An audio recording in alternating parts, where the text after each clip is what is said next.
Hello my friends and welcome. Let's go straight to the front line, and later on I also gonna speak about so-called peace plan of Witkoff and Dmitriev. But the situation on the front lines, that is what physically and actually matters. For example, in Siversk, a Russian army was spotted inside the town.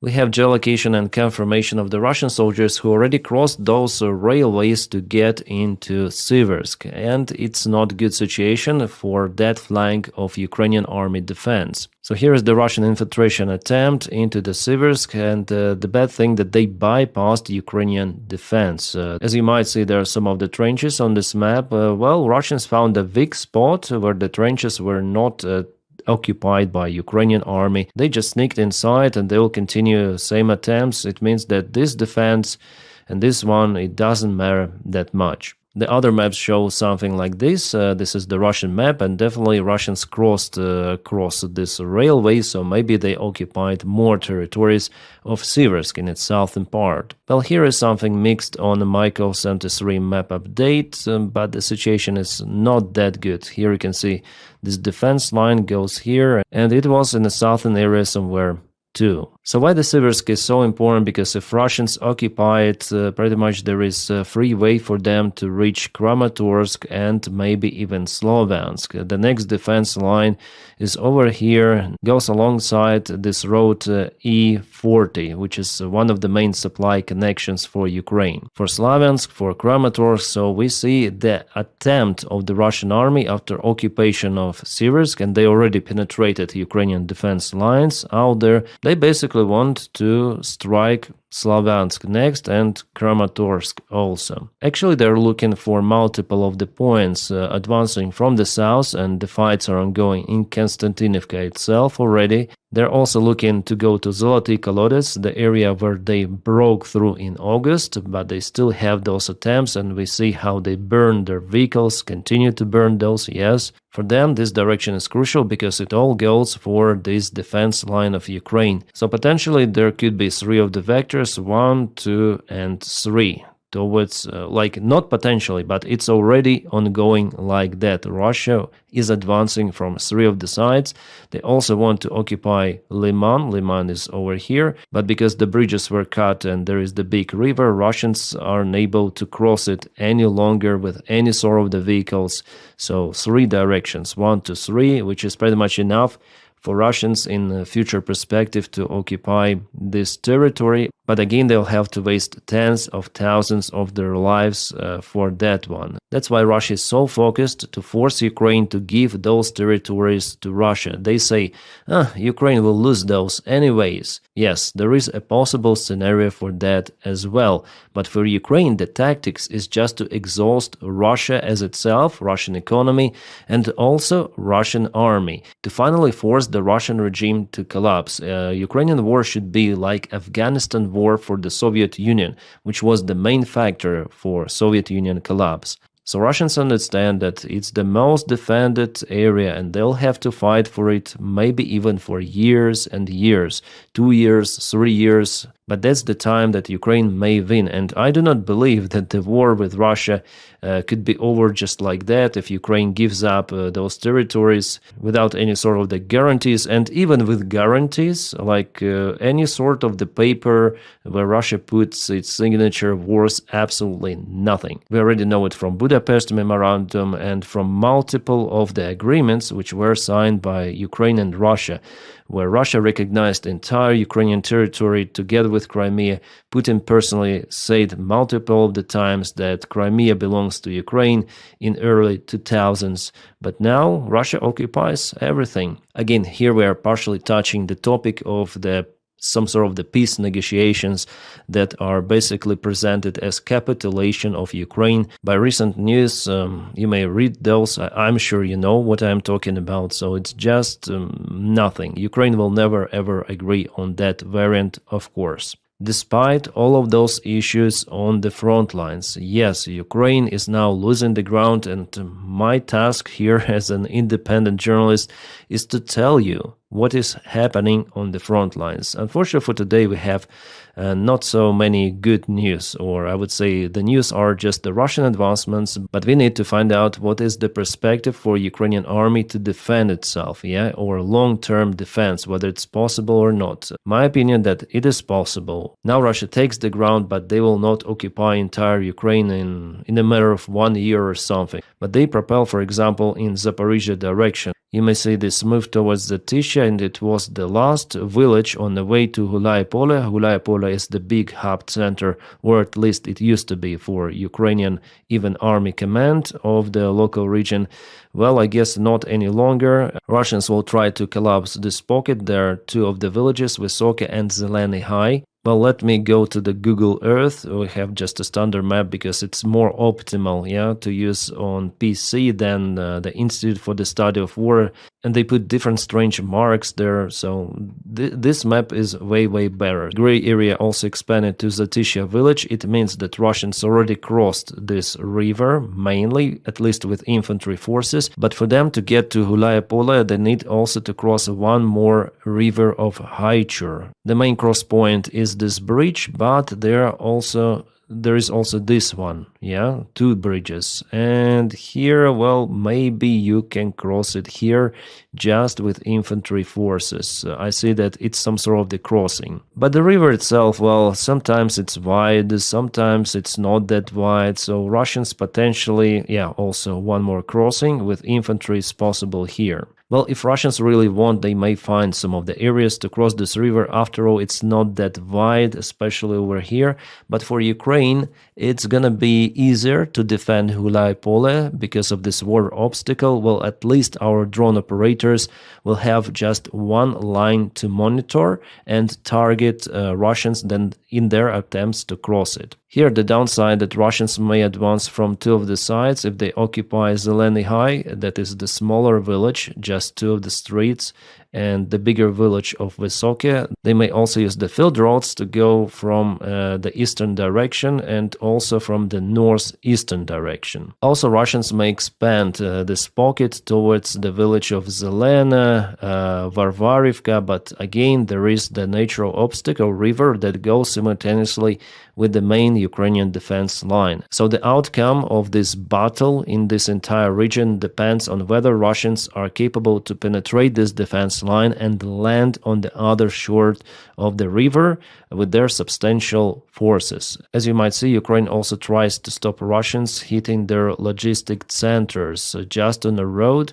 I think it was 3 days ago then this road was hit, collapsed, but Russians still may bypass it using field roads. So of course it will slow down their logistics, but not too much. In the northern area, everything stays the same. Russians went to High Village and also Danilivka. From those, they do not move, or there was no movement since a couple of days ago. I see that they mostly want to push towards Gulaya-Pole. It's understandable because it's the biggest settlement, the main crossroad, and here is the good chance for them to cross the river, after all. The deep state also gives us that update of the Russian advancement yesterday and today. Kind of substantial movement, also gray zone expansion, and this pocket is clearly visible. Zeleny High and Chervona villages were liberated during the summer counteroffensive of Ukraine in 2023, but Russians will soon reoccupy those villages. Alright, now let's go to Pokrovsk-Mirnograd direction. You may see that Ukraine still controls Mirnograd, main part of it, also including central part.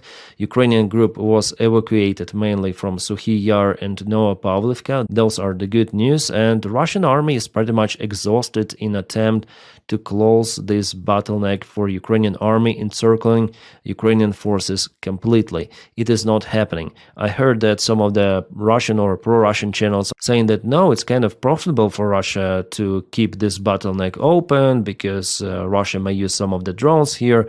The idea for Russians is to encircle Ukrainian army group, to show also to their propaganda, to show to all of the world, maybe even hundreds of Ukrainian troops, and how they are imprisoned by Russians. It would be a big reputational loss for Ukraine, for Ukrainian army, for Ukrainian command, of course. So that's the main thing for Russians, and they try to do it. But Ukraine, also with the help of the aviation strikes and with the help of the drones, is stopping Russia as hard as it can. But I understand the downside of this operation, that Ukrainian military command was waiting for such a long time, and for Ukrainian forces it's almost impossible to leave this area without losses. Well, that is what happened in Pokrovsk. Our guys repelled some of the Russian attack. Russians tried to use some of the vehicles together with infantry. Some of the Russian troops went to the local buildings, tried to hide, but our drone operators chased them out there. So Russians are still unable to apply the full control over Pokrovsk.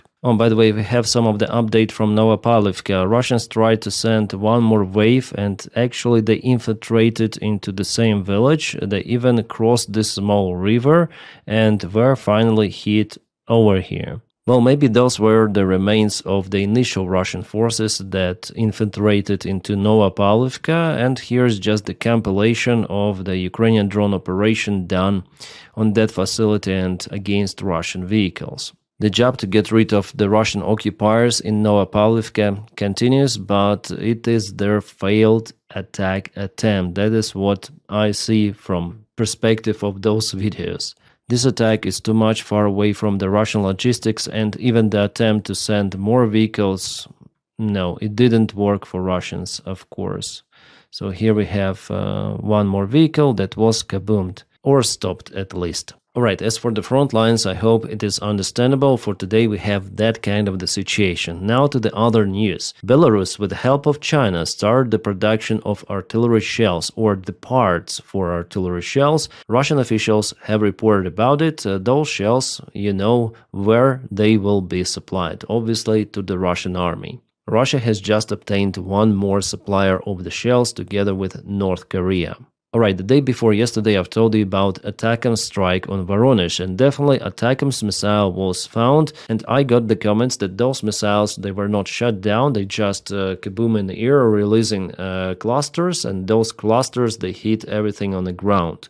Something like that. Well, judging from what I see, it didn't happen like that, because after all, you see the shrapnel, it is only possible if missile is shut down. Here we may also see the other part. Clearly, those are the traces from the air defense missiles. They release those kind of the shrapnel. Here we can see one more marking of missile. So I think that those, or at least this one and this one, maybe it's one or two, I don't know, those were definitely shut down. Yeah, of course, clusters were found as well. So I wouldn't say that this attack was successful or not successful. Maybe some of the attackers hit the target, maybe not. We're not sure at this time. There is no confirmation that something was hit, for example, in a Russian military base Baltimore in Voronezh. Allegedly, that one was the target for Ukrainian attackers. Oh, Ryazan Oblast, some sort of the local power station was kaboomed. Kind of the big one, actually. What happened there? Russia. Is everything okay? Can we help somehow? I don't know. It seems like Magyar helps you every day, but it's not enough. Like, what else can we do, yeah? Alright guys, now about this so-called peace plan for Ukraine created by Dmitriev and Witkoff. We have the report from Christopher Miller, who is a journalist of the Financial Times, a reporter, sorry. So he is familiar with that plan, and according to him, Ukraine army should cut in half, give also certain weapons back to allies, so you see demilitarization of Ukraine, give up Donbass, yeah, you may call it capitulation, and Zelensky displaced, it means displaced maybe, so Zelensky should resign. Yeah, somehow I'm not even surprised that Dmitriev liked this plan a lot. Meanwhile, Axios gives us lots of the other information. For example, Ukraine will give up Donbass as exchange for some sort of the guarantees, but it's not possible with Russia. Ukraine already signed the guarantees, giving up nukes. We know that it's all bullshit. Axios also said that there was the talk between Witkoff and Umerov. Umerov is the ex-defense minister of Ukraine. Now he is the secretary of the Ukrainian Defense Commission. So there was the talk between him and Witkoff, where Umerov agreed on some of the points, but Umerov is no one. He's by the way, in this corruption scandal, so we don't know whether he even comes back to Ukraine. Axios also says that Zelensky spoke with Umerov and didn't support the plan at all. That's why the meeting between Witkoff and Zelensky was cancelled. Zelensky is not interested in Trump's plan. Here Axios says that it's Trump's plan. Financial Times says that it's just a plan of Witkoff and Dmitriev. But it is understandable that if Witkoff speaks with Russian high officials, someone told him to do so. So after all, I think that Trump knows everything and he tries to push Ukraine from multiple directions, even blackmailing Ukrainian government and Ukrainian president, pressing them personally based on details of the recent corruption scandal. I'm sure about it. Yes, Nabu did a very great job. I do support that, as many or all of the Ukrainians, let's say. But this situation in general is being used by Witkoff and Donald Trump to press Ukraine even more. Well, Ukrainian journalists also mentioned that the arrival of the high-ranked generals to Ukraine, representatives of American army, is not connected to this so-called peace plan. Well, we'll see.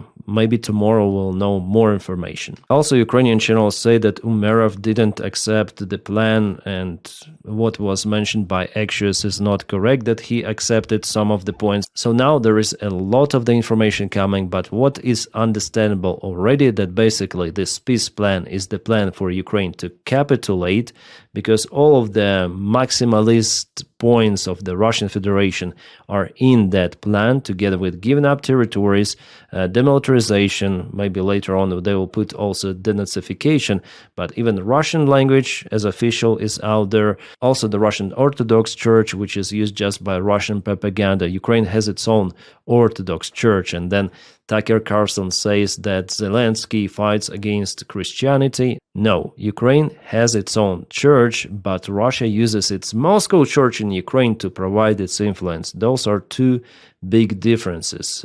Ukraine is more than 90% Christian country.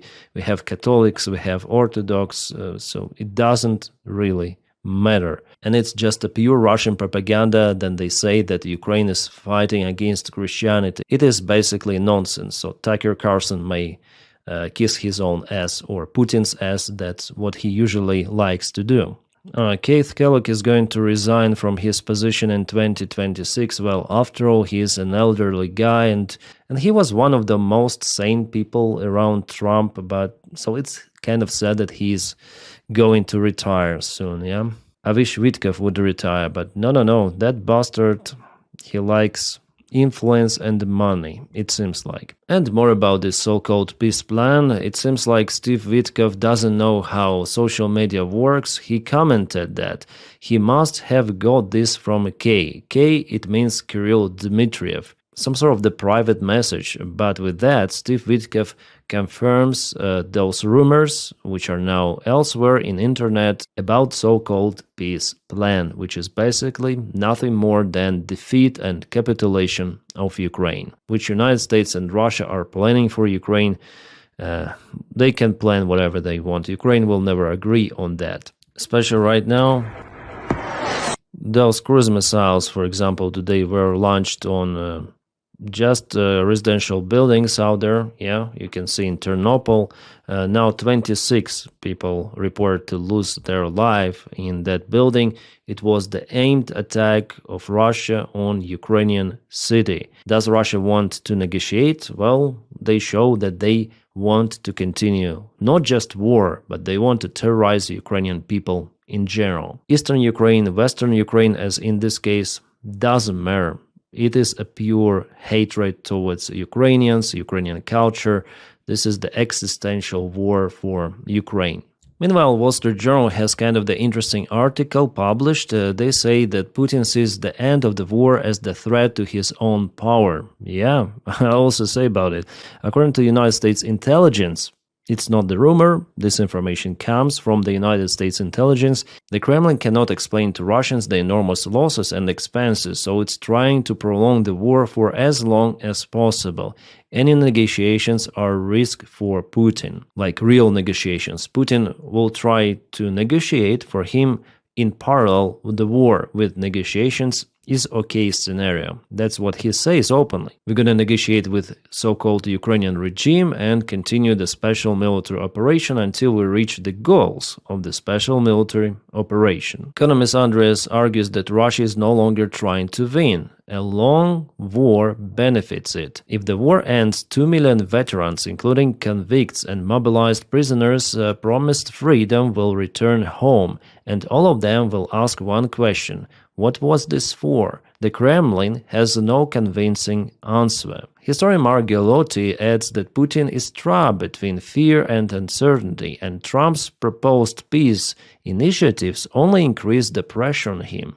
From this perspective, it could be, but he resigns all of the ceasefires and everything. Putin ignored all well-known rule: don't start a war you cannot win. The Kremlin may try to claim victory by occupying the Ukrainian region or another, but that won't be enough. At first, for those Russian soldiers, for the Russian society in general, especially then you put those unrealistic aims of SMO as demilitarization, denazification, and because Russia is unable to achieve its victory in a military way, and it is understandable that it might take years and years to continue this war, they are trying to use the diplomatic weaponry, and Witkoff is playing the great role here, together with Trump. The sole goal of the special military operation, denazification, demilitarization, and preventing Ukraine from joining NATO are simply unachievable, and Kremlin certainly knows it. The Institute for the Study of War also tells that if Ukraine gives up Donbass, Donetsk Oblast and Luhansk, it would place Ukraine in a position that is significantly less defensible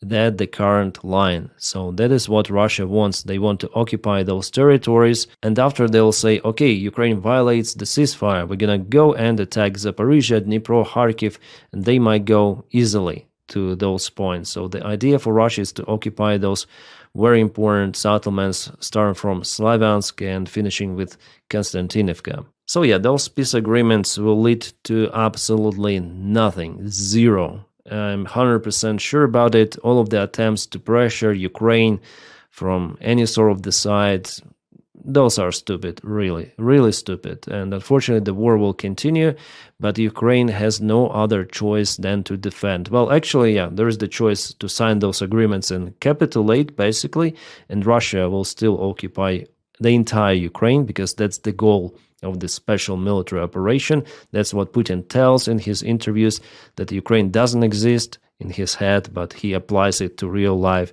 that all of the Ukrainian identity should be erased. That is what they're doing on occupied territories. So for sure, we're going to face the long, long war, which might last for many years. That's my prediction based on facts, if there are no any sort of the black swans, as for example, Prigozhin. Okay, my friends, thank you so much for making my content possible on this channel with your support on Patreon and also membership of the channel. Guys, the link for my Patreon is in the video description just below. The membership, you may just press button join somewhere here. If you cannot support me or not willing to support me in that way, no worries, you may just press your like to this video and subscribe for the channel. That's how you propel video in YouTube algorithms, which is very important also for my job. My friends, I wish you all a peaceful sky wherever you are, and have a great time.